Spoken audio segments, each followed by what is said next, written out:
नमस्कार। दोपहर 12 बजे के बुलेटिन में आप सभी दर्शकों का स्वागत है। मैं हूं साइमा खान। सबसे पहले नजर हेडलाइंस पर। प्रधानमंत्री नरेंद्र मोदी ने दिल्ली में किया सांसदों के लिए नवनिर्मित 184 आवास का उद्घाटन। पहली और दूसरी बार के सांसदों को मिलेंगे घर। पीएम ने परिसर में लगाया सिंदूर का पौधा।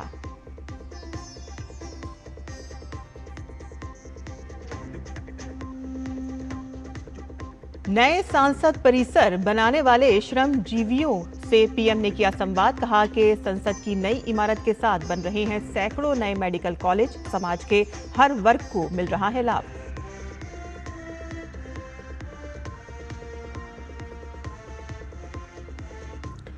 संसद में विपक्ष का हंगामा लगातार जारी। राज्यसभा और लोकसभा की कार्यवाही 2 बजे तक स्थगित। उपसभापति और लोकसभा अध्यक्ष ने की विपक्ष से कार्यवाही चलने देने की अपील।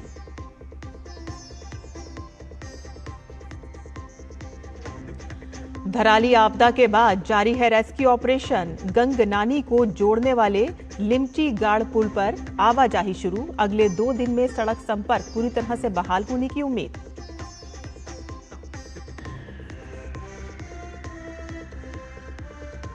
और अंडर 19 एशियन मुक्केबाजी चैंपियनशिप में भारत का शानदार प्रदर्शन। कुल 14 पदक किए अपने नाम। 10 में से 9 महिला मुक्केबाज पदक जीतने में सफल।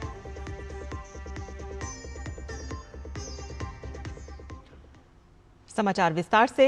प्रधानमंत्री नरेंद्र मोदी ने नई दिल्ली के बाबा खड़क सिंह मार्ग पर संसद सदस्यों के लिए नवनिर्मित 184 टाइप 7 बहुमंजिला फ्लैटों का उद्घाटन किया।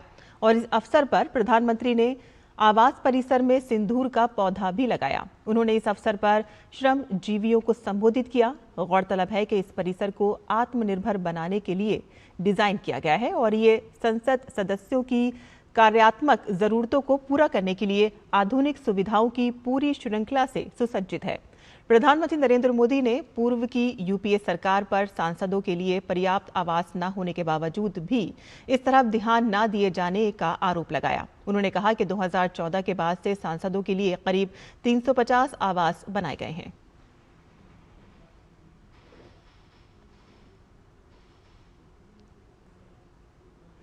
अनेक मंत्रालय जिन किराए की बिल्डिंग में चल रहे थे, उनका किराया ही करीब 1,500 करोड़ रुपए साल भर होता था।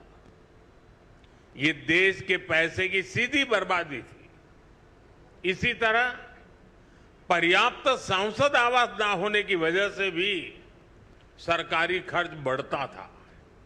आप कल्पना कर सकते हैं, सांसद आवास की कमी होने के बावजूद 2004 से लेकर 2014 तक लोकसभा सांसदों के लिए एक भी नए आवास का निर्माण नहीं हुआ था। इसलिए 2014 के बाद हमने इस काम को एक अभियान की तरह लिया।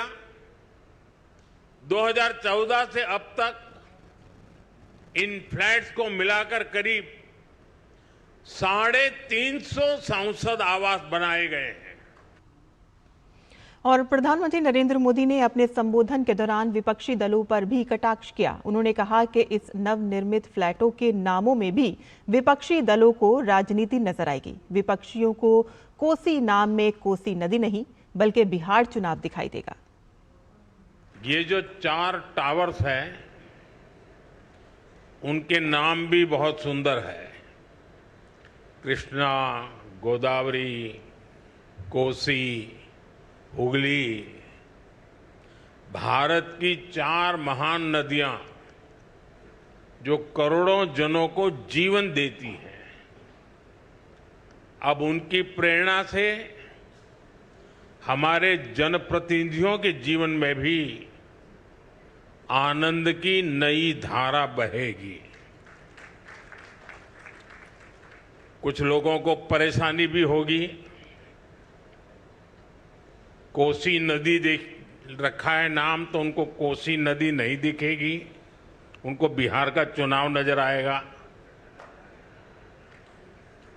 तो ऐसे छोटे मन के लोग जो होते हैं उनकी परेशानियों के बीच भी मैं जरूर कहूंगा कि नदियों के नामों की परंपरा देश की एकता के सूत्र में हमें बांधती है। आगे बढ़ते हैं, जहां राज्यसभा की कार्रवाई विपक्ष के भारी शोरगुल की वजह से दोपहर 2 बजे तक के लिए स्थगित कर दी गई। सदन की कार्रवाई जैसे ही शुरू हुई वैसे ही विपक्ष के सांसदों ने हंगामा शुरू कर दिया। हालांकि राज्यसभा को स्थगित करने से पहले उपसभापति हरिवंश ने जानकारी दी कि इस बार सत्र का 62 घंटे 25 मिनट हंगामे की भेंट चढ़ चुके हैं। During the current session, we had the opportunity to take up 210 start questions, 210 zero submissions and 210 special mentions on various important issues so far. However, due to continuous disruptions, we have been able to take up only 14 start questions, 5 zero-hour submissions and 17 special mentions. Because of the disruptions, we have lost 62 hours and 25 minutes of this session so far. वहीं लोकसभा की कार्रवाई भी विपक्ष के हंगामे के चलते 2 बजे तक के लिए स्थगित हो गई है। लोकसभा अध्यक्ष ओम बिरला ने विपक्ष से हंगामा न करने और कार्यवाही को सुचारू रूप से चलने देने की अपील की। लोकसभा अध्यक्ष ने कहा कि ऐसा करके विपक्ष देश के करोड़ों रुपए की बर्बादी कर रहा है।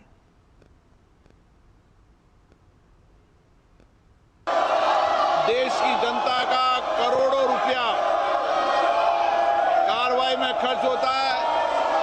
आपको जनता ने यहाँ प्रश्न पूछने, मुद्दे उठाने के लिए भेजा है, उनकी अपेक्षाएं, आकांक्षाओं के लिए भेजा है, उनकी कठिनाई और चुनौतियों के लिए भेजा है। लेकिन आप सदन में नियोजित तरीके से शोरगुल करना, हंगामा करना, तख्तियां लहराना, ये संसदीय परंपराओं के अनुरूप नहीं है। और 14 दिन तक आप जिस तरीके का व्यवहार आचरण कर रहा है, पूरा देश आपको देख रहा है। और इसी पर ज्यादा जानकारी के लिए आइए बात करते हैं अपने संवाददाता ऋषि कुमार से। ऋषि कुमार, जिस तरह से हम देखते हैं कि सुबह होते ही जैसे ही संसद की कार्रवाई शुरू होती है, विपक्ष की तरफ से हंगामा शुरू हो जाता है, सदन बाधित होता है, पहले 2 बजे के लिए और फिर दिन भर के लिए कार्रवाई स्थगित कर दी जाती है। और इस तरह से देख रहे हैं कि लगातार वक्त की बर्बादी हो रही है, काम की बर्बादी हो रही है और पैसों की भी बर्बादी हो रही है। आखिर कब तक ये चलता रहेगा और ये इसका कोई हल निकालना है? अगर आपको कोई बात कहनी है तो आपको सभ्य तरीके से संसद में रखनी चाहिए बजाय इसके शोरगुल करने के। बिल्कुल, देखिए, जहाँ तक चौथा सप्ताह मानसून सत्र का आ चुका है और सोमवार का जिस तरीके से उम्मीद थी कि कुछ कामकाज आगे बढ़ेगा, क्योंकि 3-3 विधेयक दोनों ही सदनों में सरकार ने अपने कामकाज को आगे बढ़ाने के लिए रखे हैं। बेहद महत्वपूर्ण विधेयक हैं, जिसमें स्पोर्ट्स से संबंधित विधेयक हैं, तो मणिपुर से संबंधित 2 विधेयक हैं। इन विधेयकों के माध्यम से जो विधायी काम को आगे बढ़ाने के बजाय विपक्ष सिर्फ और सिर्फ बिहार में SIR के मसले पर चर्चा चाहता है और रोजाना उनके काम रोको प्रस्ताव के तहत, कार्यस्थगन प्रस्ताव के तहत नोटिस दिए जाते हैं। इन नोटिस को चेयर की तरफ से खारिज भी किया जा रहा है लगातार।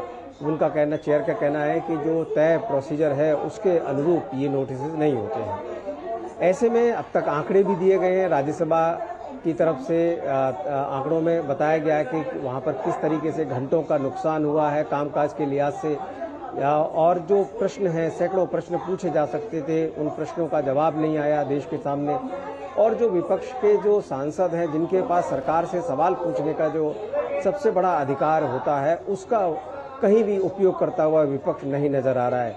चेयर की तरीके से इस तरीके के रिमार्क आए हैं। इसी तरीके से लोकसभा अध्यक्ष ने बार बार कोशिश की है, नेता सदन ने कोशिश की है, साथ ही साथ इसमें जो फ्लोर लीडर्स हैं उनके साथ भी बैठक हुई है, कई बार बैठक की जा चुकी है।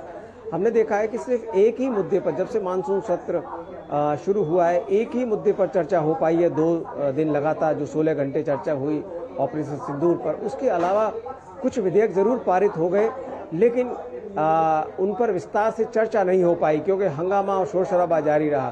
तो ऐसे में जो कामकाज है वो बहुत हद तक कह सकते हैं प्रभावित हो चुका है, क्योंकि चौथा सप्ताह आ गया है और इस सप्ताह जिस तरीके से संसद का जो कामकाज है वो कम ही है, क्योंकि छुट्टियां काफ़ी हैं 15 अगस्त से लेकर, और शनिवार इतवार को तो काम होता ही नहीं है, संसद बंद रहती है। तो ऐसे में आगे आने वाला जो सप्ताह है उसके 3 से 4 दिन ही बचेंगे। तो ऐसे में जो तमाम विधेयक हैं वो लंबित हैं और लगातार सरकार जो है कंसिडरेशन और पासिंग के तहत, चूंकि ये सभी विधेयक सदन के सामने आ चुके हैं, इंट्रोड्यूस किए जा चुके हैं और इस पर चर्चा और उसे पारित करने के लिए सरकार रोजाना इसे सूचीबद्ध कराती है, लेकिन हंगामे की वजह से ये विधेयक आगे नहीं बढ़ पा रहे। जी ऋषि, जिस तरह से आपने बताया कि वक्त बहुत ज़्यादा बर्बाद हो गया है, काफ़ी सारी विधेयक हैं जिनको पास होना अभी बाकी है और अगले हफ्ते तो बस 2-3 दिन का ही समय बचेगा, तो इस तरह से आप किस तरह की उम्मीद देख रहे हैं कि क्या इसका कोई हल निकल पाएगा? क्योंकि विपक्ष तो बात करने के लिए बिल्कुल तैयार ही नहीं है और वो चाहता ही नहीं है कि काम हो, बजाय इसके वो सिर्फ शोर-गुल कर रहा है, मार्च निकाल रहा है और इन्हीं सब चीज़ों में लगा हुआ है। बिल्कुल, आज तो देखिए जिस तरीके से समूचे विपक्ष के जो सांसद हैं अलग अलग पार्टियों, अलग अलग गुटों में अलग अलग तख्तियों को लेकर नारेबाजी करते हुए संसद भवन परिसर से निकले और वो निर्वाचन आयोग भवन की ओर रवाना हुए। हालांकि बीच में उन्हें रोका गया, क्योंकि किसी भी तरीके से आप सरकार जो है इस चीज़ की अनुमति नहीं दे सकती है। ऐसे में जो पूरी प्रक्रिया है इसमें चुनाव आयोग ने पारदर्शिता के साथ तमाम आंकड़ों को अब तक देश के सामने रखा है। वो रोजाना जो SIR के जो आंकड़े हैं वो सुबह और शाम के आंकड़े रोजाना प्रदर्शित करता है। अभी सुबह 11 बजे तक के जो 11 तारीख को जो सुबह 10 बजे तक के जो आंकड़े हैं वो जारी कर दिए गए, जिसमें इंडिविजुअल लेवल पर और 18 वर्ष पूरे कर चुके जो युवा मतदाता हैं उनके द्वारा जो फॉर्म या आपत्तियां जो दर्ज कराई गई हैं इंडिविजुअल लेवल की वो आई हैं। किसी भी राजनीतिक दल ने जो आपत्ति है और वो दर्ज नहीं कराई है। तो ऐसे में आप जो प्रक्रिया है उसमें शामिल नहीं हो रहे हैं। बनस्पत इसके जो नारे और शोर शराबा हंगामा जो है वो चल रहा है। आज चूंकि विपक्ष ने बड़ा प्रदर्शन करने की कोशिश की है, तो ऐसे में मुझे लगता है कल से कुछ गुंजाइश बचे और अगर कुछ कामकाज आगे बढ़ पाए, क्योंकि इस सप्ताह कामकाज के जो 2 दिवस हैं वो कम है, तो ऐसे में आखिरी का जो सप्ताह बचेगा उसी में उम्मीद बचती है कि जो लंबित विधेयक हैं वो पारित हो पाए। जी ऋषि, हम ये भी जानना चाहेंगे कि जिस तरह से आपने बताया कि चुनाव आयोग हर रोज़ अपनी वेबसाइट को अपडेट कर रहा है और जानकारी भी दे रहा है, और साथ ही साथ चुनाव आयोग ने एक बात और बोली है कि वो राहुल गांधी से भी कोई मांग कर रहा है। वो बोल रहा है कि अगर आपकी बातें सही हैं तो आप अपना घोषणा पत्र या फिर एफिडेविट हमको दें। उसको लेकर भी विपक्ष जो है वो लगातार अड़ियल रवैया दिखाया हुआ है और यहाँ तक कि उसको इस बात का हल निकालने के बजाय वो लोग मार्च का ही रास्ता चुन रहे हैं, तख्तियाँ निकाल रहे हैं, विरोध प्रदर्शन कर रहे हैं। यही रास्ता क्यों वो चुन रहे हैं? देखिए, अभी राहुल गांधी नेता प्रतिपक्ष ने जिस तरीके से अभी प्रेस कॉन्फ्रेंस की कुछ दिन पहले जिसमें तमाम आरोप लगाए, उन आरोपों को लेकर 3 जो मुख्य निर्वाचन अधिकारी हैं उन्होंने अपनी अपनी प्रतिक्रियाएं दी हैं और राहुल गांधी से जवाब मांगे हैं, जिसमें कि कर्नाटक, महाराष्ट्र और हरियाणा, इन सभी CEOs ने, यहाँ के CEOs ने कहा है कि आपने जो भी बातें कही हैं उसको आप हलफनामे पर कहें और उसके आधार पर आप अपने तथ्यों को रखें। आयोग उस पर आगे की कार्रवाई करेगा। लेकिन इसके उलट किसी भी तरीके का इस मसले पर कोई भी प्रति उत्तर अभी तक आयोग को नहीं दिया गया है, जबकि आयोग ने अभी कल हमने देखा था कि उनको नोटिस भी दिया है, कहा है कि आप इस मामले में जो आपने मतदाता सूची दिखाई है और जिन लोगों के नाम लिए हैं वो लोग खुद इस बात को खारिज कर रहे हैं कि उन्होंने सिर्फ एक बार वोट डाला।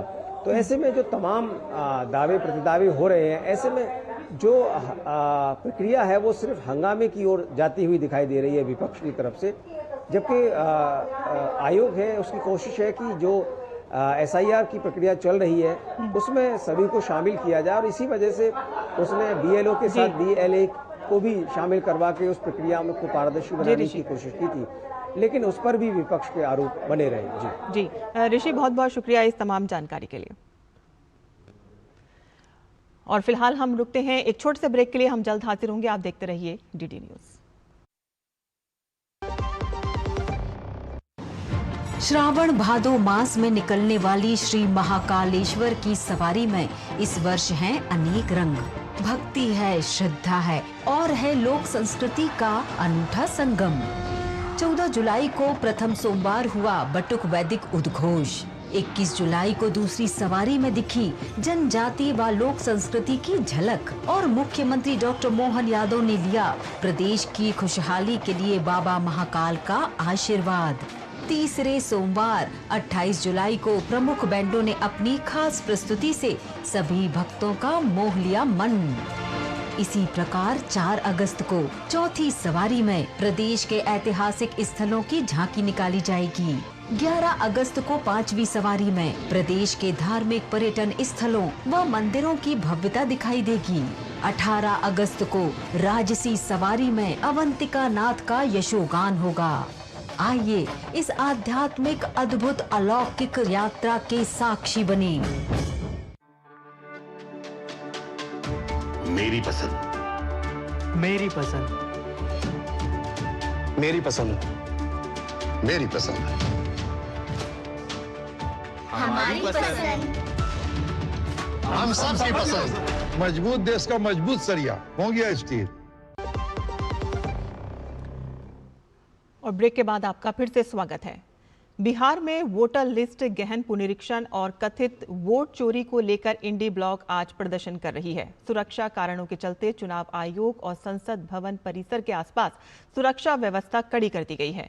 पुलिस की बैरिकेडिंग से चुनाव आयोग के हर गेट को ब्लॉक कर दिया गया है और मार्च कर रहे इंडी गठबंधन के नेताओं को दिल्ली पुलिस ने ट्रांसपोर्ट भवन पर रोक दिया है। तो वहीं इसको लेकर बीजेपी समेत पूरी एनडीए हमलावर है। एनडीए का कहना है कि राहुल गांधी को संवैधानिक संस्था पर भरोसा नहीं है और ये अनुचित है।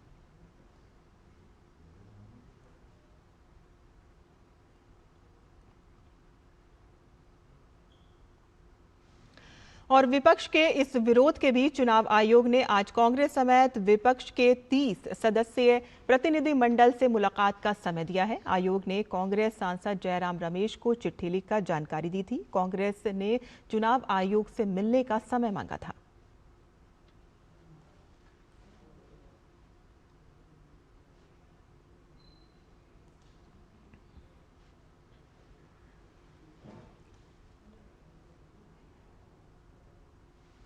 और इसी पर ज्यादा जानकारी के लिए हमारे संवाददाता देवेंद्र रावत इस वक्त हमारे साथ जुड़ गए हैं। देवेंद्र, हम देख रहे हैं कि जिस तरह से विपक्ष जो है वो संसद में भी हंगामा कर रहा है और बाहर भी हंगामा कर रहा है। हालांकि अब की ताज़ा खबर ये है कि कांग्रेस के जो 30 सदस्य प्रतिनिधिमंडल है उनसे मुलाकात का समय इलेक्शन कमीशन ने दे दिया है। उसके बावजूद भी राहुल गांधी और उनकी टीम जो है वो मार्च निकालने के ऊपर अड़ी हुई है। तो किस तरह का आप उनका रवैया देख रहे हैं और किस तरह का माहौल इस वक्त वहां पर देख रहे हैं? भारतीय जनता पार्टी के वरिष्ठ नेता जयराम रमेश की तरफ से जो पत्र गया था वो समूचे विपक्ष की तरफ से जो है वो मांग की गई थी इलेक्शन कमीशन से कि वो उन्हें समय दे बात करने के लिए। उसमें उन्होंने मेंशन किया था पत्र में इलेक्शन कमीशन से कि वो देवेंद्र इस वक्त बीजेपी की प्रेस कॉन्फ्रेंस आ रही है। सीधे हम बीजेपी हेडक्वार्टर जा रहे हैं इस वक्त बीजेपी की प्रेस कॉन्फ्रेंस पर। जी जो आए दिन संविधान की दुहाई देते हैं, इन दिनों में देश देख रहा है सबसे संविधान विरोधी काम कोई कर रहा है तो उसकी सरगना श्री राहुल गांधी जी है। कांग्रेस पार्टी की दिशाहीनता की और उनकी ये दुविधा बन चुकी है। एसआईआर, चुनाव आयोग, चुनाव की प्रक्रिया आज एक दुनिया में सिद्ध व्यवस्था बन चुकी है। एसआईआर पहली बार नहीं हो रहा है।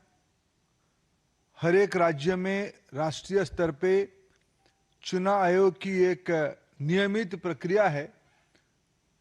मतदाता सूची को परिष्कार करने के लिए, व्यवस्थित करने के लिए चुनाव आयोग की आजादी के उपरांत एक निरंतर प्रक्रिया है।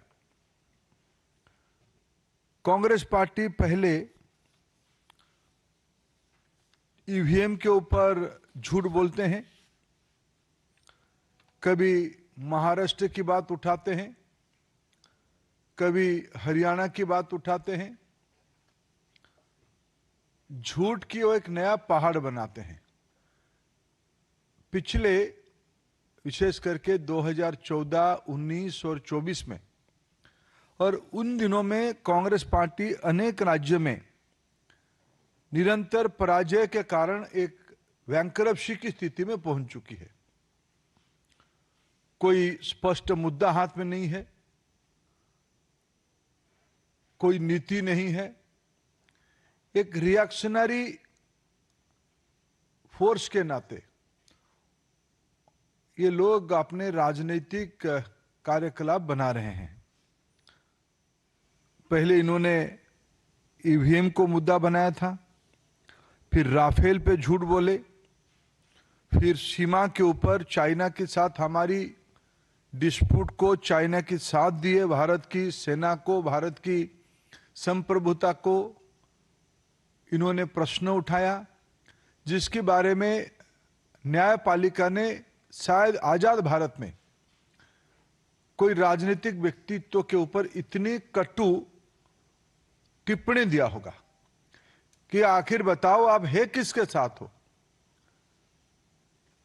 मित्रों, इसीलिए मैंने कहा शुरू में, एक वैचारिक दिशाहीनता की और दुविधा की समूह कांग्रेस पार्टी और उसकी नेता राहुल गांधी बन चुके हैं। लोकतंत्र में उनकी कोई लोकलाज बची नहीं। अराजकता धीरे धीरे अहंकार के साथ मिलते हुए देश में एक अस्थिरता पैदा करने की एक सोची समझी रणनीति ये है। आप चुनाव जीतोगे तो सारा विषय सही है, अब चुनाव हारोगे ये सारा विषय की अव्यवस्था आपको ध्यान में आती है।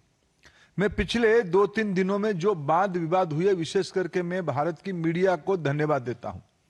उन्होंने फैक्ट चेक कर करके लगभग सभी टीवी चैनल्स ने राहुल गांधी जी की एक एक झूठ को प्रमाण आधारित बेनकाब किया है, पर्दाफाश किया है। जिनको टेक्नोलॉजी के बारे में, जिनको चुनाव आयोग की प्रक्रिया के बारे में, जिनको देश के बारे में सामान्यतम ज्ञान नहीं है, कांग्रेस पार्टी की और विरोधी की वोट बैंक की राजनीति ही सिर्फ राजनीति बची है। घुसपैठियों को वोट दाता बना के, वोटर्स बना के वो अपनी राजनीतिक रोटी सेकना चाहते हैं। चुनाव आयोग ने एक संवैधानिक व्यवस्था, निष्पक्ष व्यवस्था के नाते जब इनको सही बात बताती है तभी चुनाव आयोग को भी ध्वस्त करने के लिए कहते हैं हम आटम बम गिराएंगे, चुनाव आयोग बिखर जाएगा। ये भाषा हमारी प्रतिद्वंदी देश कहते हैं। बड़े बड़े शक्ति जो भारत में भारत की प्रजातंत्र को विखारना चाहते हैं, उन्हीं की भाषा है जो आज नेता प्रतिपक्ष की भाषा बनी है। मित्रों, मैं आपके माध्यम से देश के सामने इस विषय को फिर दोहराना चाहूंगा। आपको मुद्दा पे अटकनी चाहिए, मुद्दा आधारित राजनीति करनी चाहिए। सिर्फ घुसपैठियों की मन में डर पैदा करके, किसी वर्ग के मन में डर पैदा करके आप ना प्रधानमंत्री नरेंद्र मोदी जी की नेतृत्व, ना देश की जनता की फैसला या देश की संवैधानिक व्यवस्था को आप बिखार सकते हो, आप उसको तोड़ सकते हो।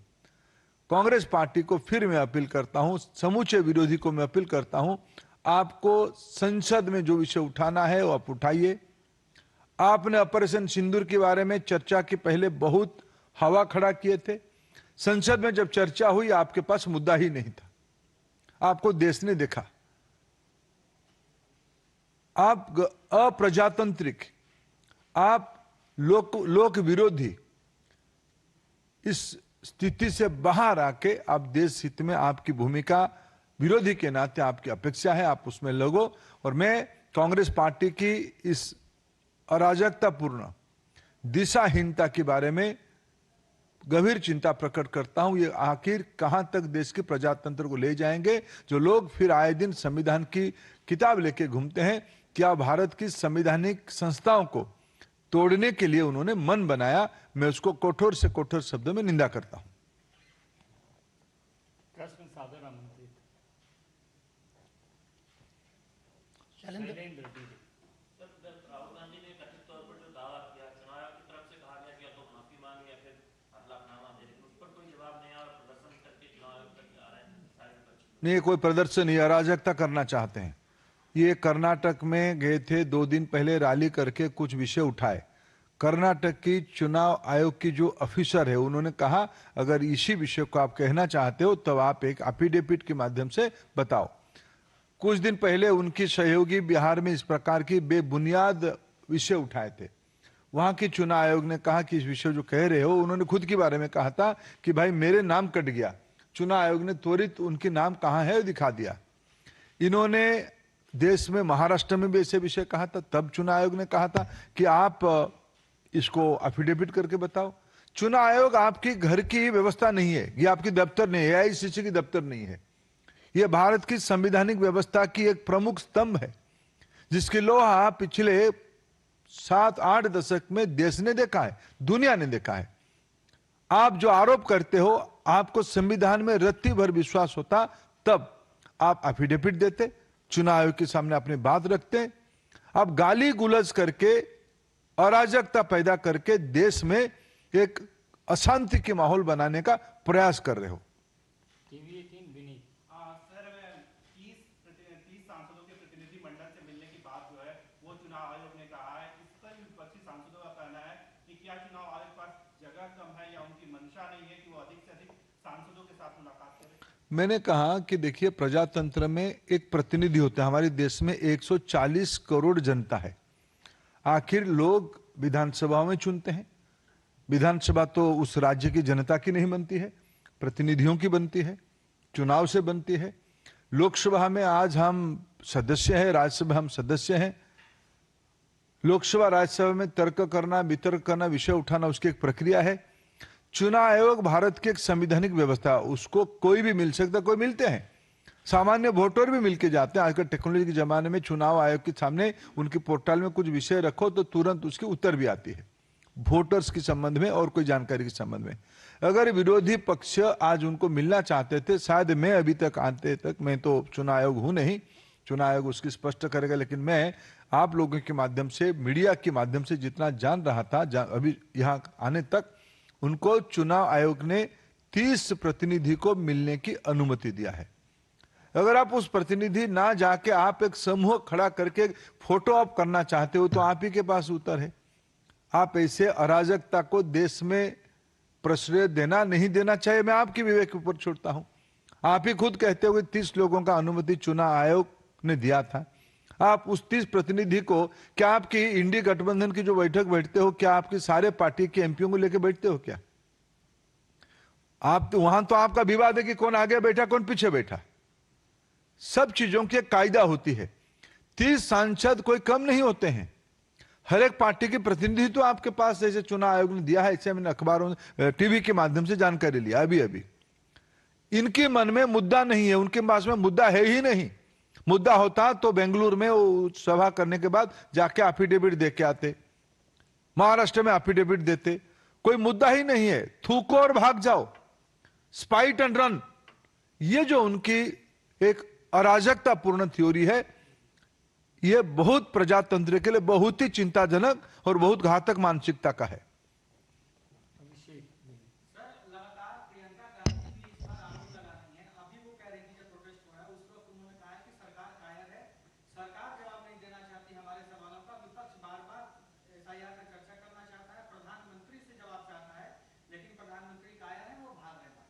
देखिए, मैं इस प्रकार की असभ्य, अशालीन शब्द जो भी माननीय सदस्य लगा रहे, उनकी बारे में देश विवेक करे। मैं इनको निवेदन, आपके माध्यम से निवेदन करूं। देश की इनकी क्या है, कांग्रेस पार्टी के मन में एक पीड़ा है कि हमारे खानदान के बाहर कैसे सत्ता चली गई। पंडित नेहरू जी की समय से लेकर श्रीमती स्वर्गीय इंदिरा गांधी, बाद में स्वर्गीय राजीव गांधी, बाद में रिमोट से मां बेटे और अभी बहन उनसे जुड़ी है। जो आरोपी है, जिनके परिवार में भारत की संसाधनों को लूटने के लिए एजेंसियों की कड़ी शिकंजा पहुंच चुका है, ये लोग जब बरगलाते हैं तो असभ्यता, अपशब्द और अभद्रामी पे उतरते हैं। मैं उनको क्षमा देना चाहता हूं कि लोग निर्बोध लोग हैं।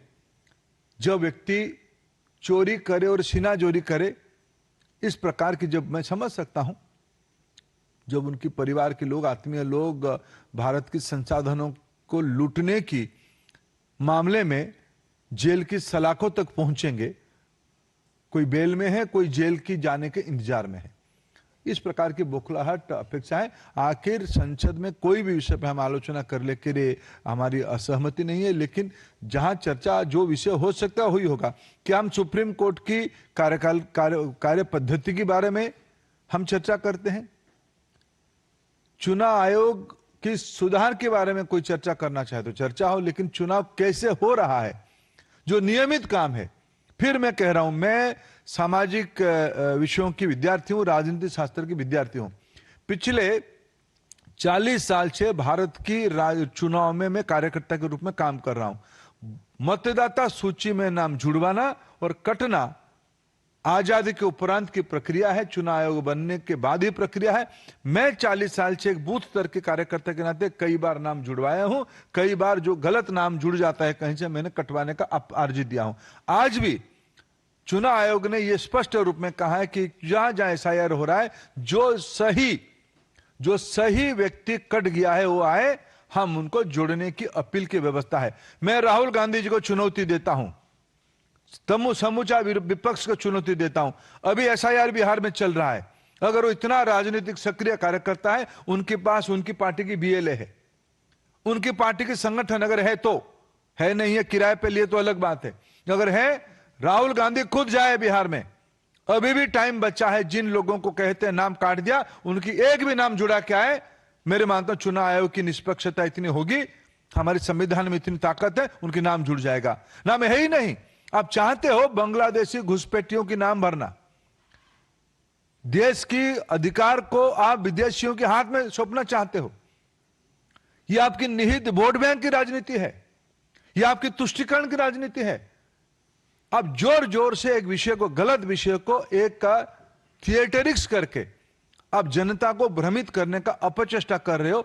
14, 19, 24 में और अनेक राज्यों में आपको जनता ने उसके बारे में उत्तर दिया है। बहुत बहुत धन्यवाद।